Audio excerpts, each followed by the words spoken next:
Ayan, nandito naman tayo ngayon guys sa Wynn. Ayan, kukuha na natin dito yung fountain. Napakaganda fountain namaya. May fountain show po rito mamaya, napakaganda. Ito naman po ang Wynn Palace po tayo po ito guys. Ayan, makapasyal ka rito, napakaganda po dito.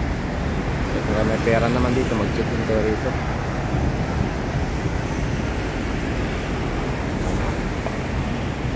Daming tao na nag-aabang po yung fountain show mamaya.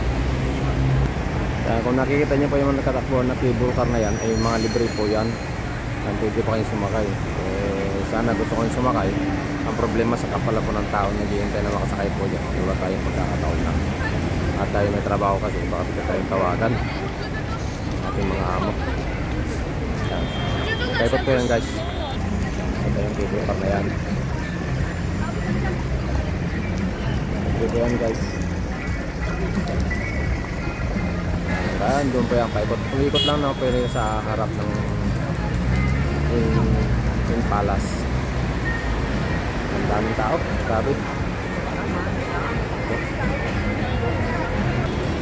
Maganda kasi ito kasi bagong gawa lang po itong Wynn Palace na ito. Nagpapatrack po dito yung kanyang fountain. Mamaya po guys. Siguro 15 minutes kung di ako nagkakamali. Ito yung bukar na yan.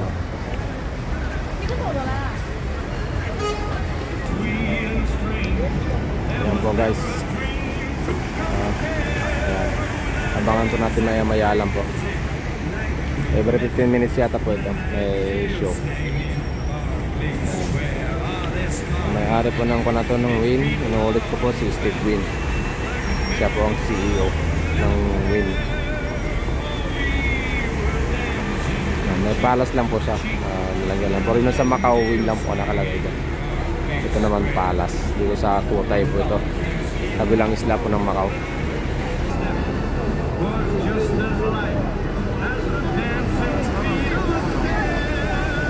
Ito guys, wala pa ako yan, di pa ako yan yung talaga palabas ng abang-abangan lang ko natin.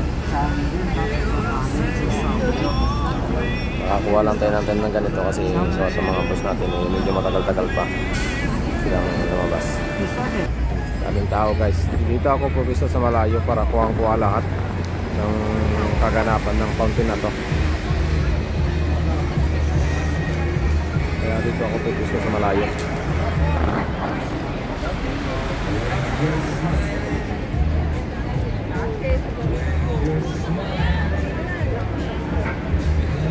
Hanap lang tayo ng pwesto kung saan tayo pupunta para makuha lahat ng kaganapan ng fountain na to. Kasi pag tatapatan natin, wala, hindi natin makukuha lahat. Maganda yung malayo po guys. At kahit medyo maliit sa paningin natin, kuha naman lahat. Kaya hanap lang tayo ha. Ang daming tao, grabe ha. Kita nyo guys. Doon yan. Yan, sa katutuluan po nyan. Kanyang karami po mga tao. Dito na sila ako gusto guys. Natingin ko, okay na ako dito. Dito na sila. Dito ng pagkala.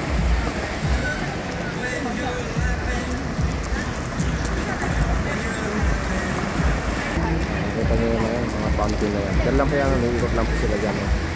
Nakita nyo ngayon.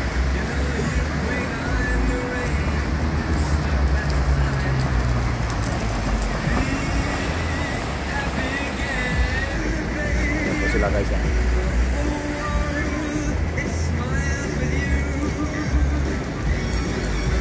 Cable car.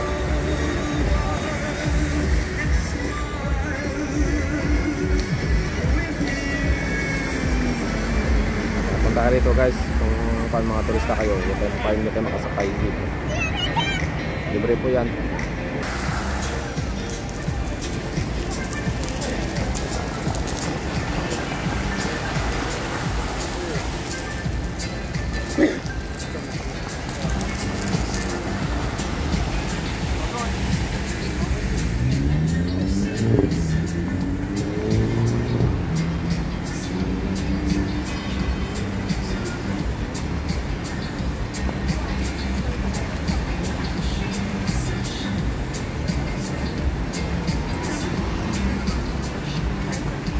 Dito ako pumisto sa medyo gilid. Kasi parang ano na. Kita natin mamaya lahat.